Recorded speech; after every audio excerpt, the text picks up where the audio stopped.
Sabe, tem uma ideia no material de hoje que é quase uma provocação, Qual delas? a de que existe uma força silenciosa, uma, uma vibração que responde não ao que a gente pede, mas ao que a gente é. Ah, sim.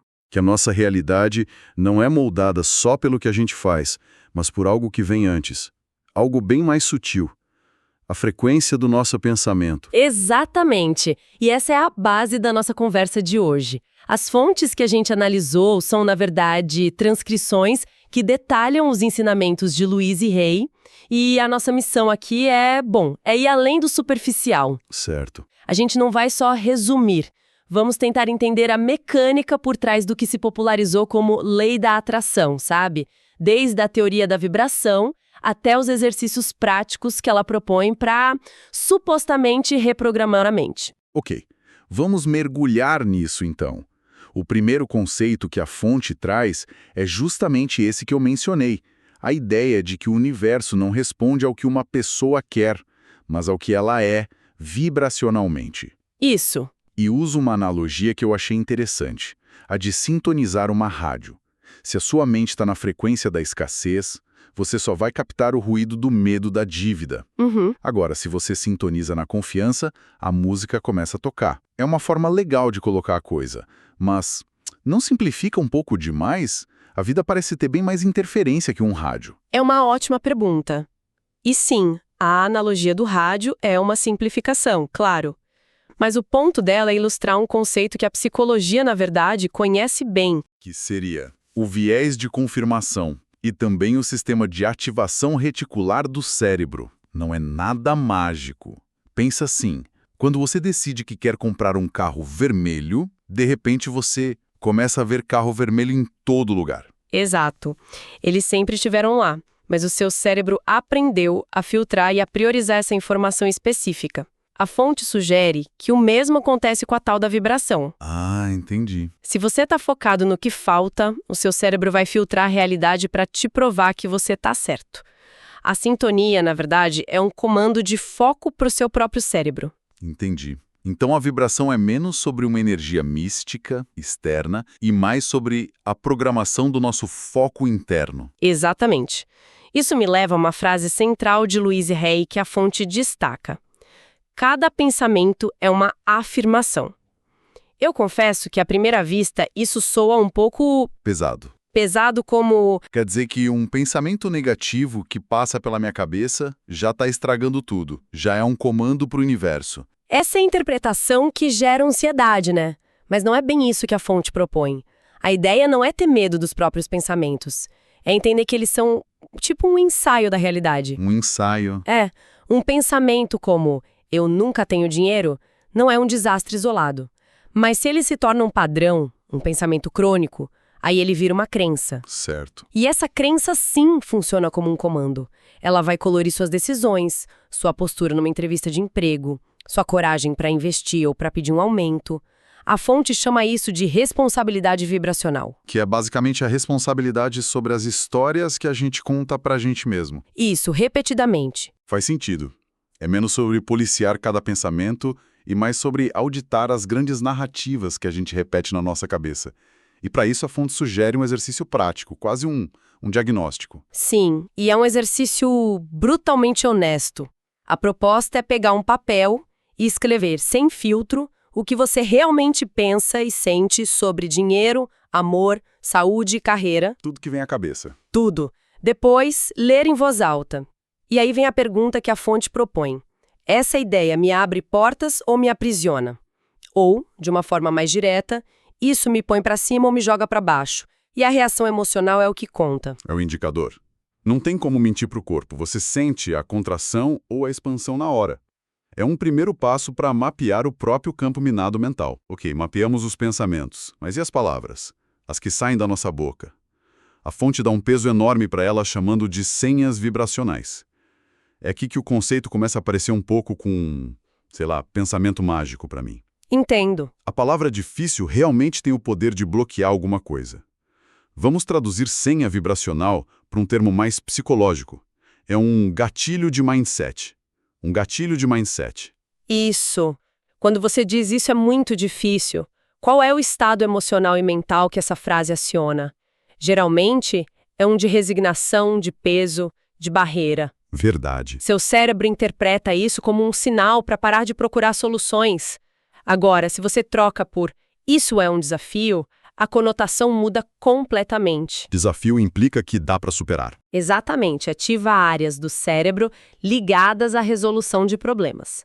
A fonte argumenta que as palavras não têm poder mágico em si, mas elas são a interface física, audível, dos nossos pensamentos. Elas solidificam a crença. Então as afirmações positivas, tipo "a prosperidade flui livremente em minha vida", funcionam como uma tentativa de instalar um novo software mental. É isso? É uma boa analogia. Mas aí entra um problema, que a psicologia chama de dissonância cognitiva. Certo, como eu posso dizer sou próspero olhando para uma conta bancária vazia sem que meu cérebro grite mentira? Exatamente esse é o ponto crucial que a fonte aborda.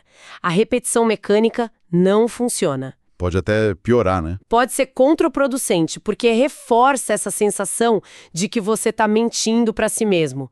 A chave, segundo os ensinamentos da Rei, não está em acreditar na palavra dita, mas em conseguir evocar o sentimento correspondente. Em vez de se forçar a acreditar que é próspero, a tarefa é fechar os olhos por um minuto e se perguntar: como eu me sentiria se a prosperidade fluísse na minha vida? Sentiria gratidão, alívio, segurança? Isso. O objetivo da afirmação não é mentir para o cérebro. É dar a ele uma amostra do estado emocional desejado. É treinar o corpo a sentir a emoção antes que a realidade externa mude. Isso muda tudo. Não é sobre se enganar, é sobre praticar um estado emocional. Exato. E a fonte também menciona o poder das afirmações silenciosas, aquelas que a gente faz mentalmente no meio do dia. Qual a vantagem disso? A vantagem é a frequência e a privacidade. É difícil parar o dia para meditar, mas é fácil pensar, eu sou calmo e seguro, enquanto está preso no trânsito, por exemplo. Verdade. A fonte chama isso de blindagem invisível. Você está constantemente calibrando sua energia interna sem precisar de um ritual externo. E tem uma frase na fonte que resume bem isso. Uma afirmação mental feita com fé vale mais que um grito de desespero. A convicção interna é mais potente que o volume externo. É um trabalho de dentro para fora, constante e sutil. Tudo bem, então estamos ajustando o pensamento e a palavra. Aí, a fonte propõe que o próximo passo é olhar para fora. A metáfora usada é que o mundo exterior é um espelho da nossa energia interna. Sim, esse é um ponto importante. Mas essa ideia me parece a mais perigosa de todas. Ela não abre uma porta gigantesca para a culpa. Se algo ruim acontece na minha vida, é porque eu vibrei errado. Isso parece uma forma muito cruel de culpar a vítima. Você tocou no ponto mais delicado e, sem dúvida, o mais mal interpretado desses ensinamentos. Com certeza. E a fonte, se a gente lê com atenção, não sugere culpa, sugere diagnóstico. O espelho não julga, ele só reflete. Mas na prática, como funciona essa diferença? A proposta não é olhar para uma situação trágica e dizer, a culpa é sua. É olhar para padrões repetitivos na vida e perguntar, o que isso está me mostrando sobre uma crença que talvez eu nem saiba que tenho? Entendi. Foco nos padrões. Isso. Se uma pessoa entra repetidamente em relacionamentos onde é desvalorizada, o espelho não está dizendo que ela merece isso. De jeito nenhum. Ele está talvez refletindo uma crença interna e profunda de não merecimento que precisa ser curada. É uma ferramenta de autoconhecimento, não uma arma de culpa. Ok, essa distinção é fundamental. É sobre identificar padrões, não eventos isolados. E para isso, claro, tem outro exercício prático. Sim, um exercício de duas partes. A primeira é bem objetiva. O que a minha vida está me mostrando neste momento? Descrever os padrões como um cientista observaria dados. Repetidamente, eu enfrento X, o padrão Y continua aparecendo. Quase como um relatório. Exato. E a segunda parte é a reflexão. O que dentro de mim pode estar contribuindo para a geração disso? A palavra-chave é contribuindo, né? Não causando. Exatamente. Isso devolve um senso de agência, de poder. Se eu contribuo para o padrão, eu também posso contribuir para mudá-lo. A consciência é o primeiro passo para interromper o ciclo. Essa jornada toda de olhar para dentro nos leva ao que a fonte descreve como clímax do processo. Envolve uma frase específica e um estado de ser, que seria a tal da chave final. Isso mesmo. Vamos começar pela frase. A frase é: eu sou digno de tudo o que desejo e estou pronto para receber agora. E a análise da fonte sobre por que ela é eficaz é bem interessante, porque Note que não é um pedido. Não é, universo, por favor, me dê. É uma declaração. Ela opera em 2 níveis. Primeiro, ataca diretamente a crença de não merecimento, que geralmente é a raiz de muitos bloqueios. certo, o sou digno. E segundo, a parte estou pronto para receber agora sinaliza abertura. Remove aquela barreira do um dia, talvez. É uma afirmação que muda a identidade de quem pede para quem recebe. E isso se conecta com o estado de ser, a tal da entrega.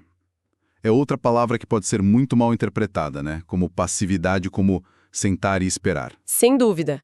E a fonte se esforça para diferenciar isso. Entrega não é desistir. É o que um atleta de elite faz depois de treinar exaustivamente por anos. Certo. No dia da competição, ele não pode mais controlar. Ele tem que confiar no treino e deixar o corpo fazer o que sabe. A entrega, nesse contexto, é a confiança profunda no processo que você iniciou. Você plantou a semente. Regou com pensamentos e sentimentos alinhados e agora precisa confiar que a natureza vai fazer a parte dela. Tentar cavar a semente toda hora para ver se está crescendo, que é a ansiedade, a dúvida, só mata o processo. É como um CEO que define a visão estratégica e confia na equipe para executar, em vez de ficar fazendo todo o microgerenciamento. É a analogia perfeita. A confiança não é passividade, é delegação eficaz. Exatamente. A resistência, a dúvida, a necessidade de controlar como e quando, tudo isso é o microgerenciamento que sufoca o processo. A entrega remove essa resistência e abre espaço. E é aí que os sinais começam a aparecer. É aí, segundo a fonte, que os sinais começam. Sentimentos de paz, sincronicidades, encontros inesperados, são como e-mails da equipe dizendo: olha, estamos trabalhando nisso, o projeto está avançando. E a fonte alerta para um fenômeno que parece bem contraditório: a bagunça antes da ordem. A ideia de que, às vezes, as coisas parecem piorar antes de melhorar. Isso desafia totalmente a nossa lógica de progresso linear. Sim, e é psicologicamente fascinante. Desafia a nossa aversão natural à perda. A gente é programado para ver o fim de um emprego ou de um relacionamento como um fracasso. Claro. A fonte ressignifica isso. É a vida criando um vácuo necessário. Para construir um prédio novo, primeiro é preciso demolir o antigo. E a demolição é barulhenta, empoeirada e caótica. Verdade. Quem entende o projeto melhor, vê só destruição. Mas quem entende que aquilo é uma fase necessária para o novo, observa com confiança. Essa bagunça é, na verdade, um realinhamento, o velho dando espaço para o novo que foi pedido. Então, se a gente amarrar tudo isso, o que a fonte nos mostra não é um conjunto de truques mágicos, mas uma mudança de identidade. Isso é uma jornada. Começa com a consciência de que a nossa narrativa interna, os pensamentos, está sempre rodando. Depois, a gente usa ferramentas, como palavras e afirmações, para editar essa narrativa. Em seguida, aprendemos a ler os resultados, a realidade externa como um feedback, não como um julgamento. Um diagnóstico, como a gente falou. Exato. E por fim, a mudança real acontece quando a gente passa da identidade de quem quer para a de quem é digno e está aberto a receber, combinada com uma confiança radical no processo. Essa síntese perfeita é uma transição do desejo para o ser e coloca o poder e a responsabilidade de volta nas mãos do indivíduo. Não como um fardo de culpa, mas como a ferramenta de um artista que está, conscientemente ou não, pintando a tela da própria vida. O que nos deixa com a reflexão final que a fonte propõe, que não é bem uma resposta, né? É uma pergunta. Exatamente. A questão que fica no ar é, depois de considerar essa ideia de que a realidade é uma resposta, qual vibração se escolherá emitir a partir de agora? Quais palavras serão um novo ensaio diário, até que a mente e o corpo as aceitem como verdade. Vamos mergulhar hoje numa ideia realmente poderosa, inspirada na sabedoria de Louise Hay. É uma espécie de chave mestra para transformar a realidade. Uma que talvez libere um potencial que nem se sabia que existia. E tudo começa com uma pergunta, né? Uma pergunta que instiga. E se o mundo ao nosso redor for, na verdade, só um grande espelho do nosso mundo interior? A ideia aqui é que a vida não acontece para nós. Ela responde a nós. Vamos investigar isso mais a fundo. Bom, o primeiro conceito fundamental é exatamente este. Os pensamentos têm o poder de moldar o que a gente vive. Existe uma força invisível, uma vibração que está o tempo todo reagindo àquilo que se passa na nossa mente. É algo sutil, mas, nossa, como é poderoso. Muita gente acredita que são só as ações que contam, que mudam o mundo. Mas, segundo essa filosofia, o pensamento vem muito antes de qualquer movimento. A lógica é simples. Pensou, vibrou. E se vibrou, atraio. E essa lei da atração, ela não falha. E aqui está o pulo do gato, a tal da lei vibracional. Existe um abismo entre um desejo consciente e o estado energético real de uma pessoa. Sabe, não adianta nada falar uma coisa se por dentro a mente e o sentimento insistem no completo oposto. E este quadro aqui, ele ilustra perfeitamente esse conflito interno. Se alguém busca abundância, mas a vibração que emite é de falta, de escassez, o universo não vai interpretar a intenção. Ele simplesmente devolve a mesma frequência que recebeu. É como tentar sintonizar uma estação de rádio. Não adianta querer ouvir rock se o dial está parado na música clássica. Essa citação da Louise Hay é, uau, potentíssima. Pensa bem, cada pensamento, seja ele bom ou ruim, funciona como um comando energético. Então, quando alguém repete para si mesmo, eu nunca tenho dinheiro, isso não é só um desabafo, é uma ordem direta para o universo trazer mais do mesmo. Certo, vamos avançar para a próxima revelação. Se os pensamentos são a fonte de tudo, as palavras são a nossa ferramenta. É com elas que a gente consegue direcionar essa vibração de forma prática. As palavras carregam um campo energético próprio. Elas não são só sons aleatórios, de jeito nenhum. Elas são como comandos que podem reprogramar a mente e ajustar a nossa frequência vibracional. E aqui temos exemplos bem claros. Frases como "é difícil" ou "eu não consigo" funcionam como verdadeiros bloqueios vibracionais. Por outro lado, expressões como "estou aprendendo" abrem caminhos, criam possibilidades. Parece uma troca sutil, né? Mas o impacto energético disso é gigantesco. Agora vamos um pouco mais fundo, porque o verdadeiro poder não está só nas palavras em si, mas na energia que a gente coloca por trás delas. Então, o ponto nevrálgico é este aqui. A convicção é o que amplifica tudo. Uma afirmação que é dita com dúvida é como uma semente jogada num solo de pedra. Não vai brotar. O que realmente muda o jogo não é o que se fala, é o que se sente. Este gráfico mostra essa proporção de um jeito bem visual. A energia emocional, o sentimento por trás de uma afirmação, olha só, é muito mais poderoso do que as palavras sozinhas. A emoção é o combustível que carrega o comando. Isso aqui esclarece tudo. Se alguém afirma que quer abundância, mas o sentimento é de falta, o universo vai refletir a frequência da falta e não a intenção da abundância. A correspondência energética é exata, é precisa. Ok, já passamos pela teoria, agora vamos para a parte prática. Existe um ritual bem simples e muito eficaz para aplicar todos esses conceitos no dia a dia. Isso mesmo, apenas 5 minutos. A grande força dessa prática, segundo esses ensinamentos, está justamente na sua simplicidade. Não precisa de horas de meditação, não. Só alguns minutinhos de foco e intenção.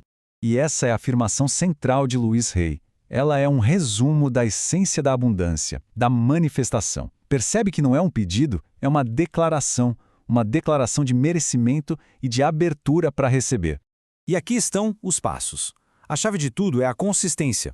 Fazer disso um hábito diário cria uma base vibracional muito estável, e o universo que sempre responde a essa vibração começa a alinhar as coisas.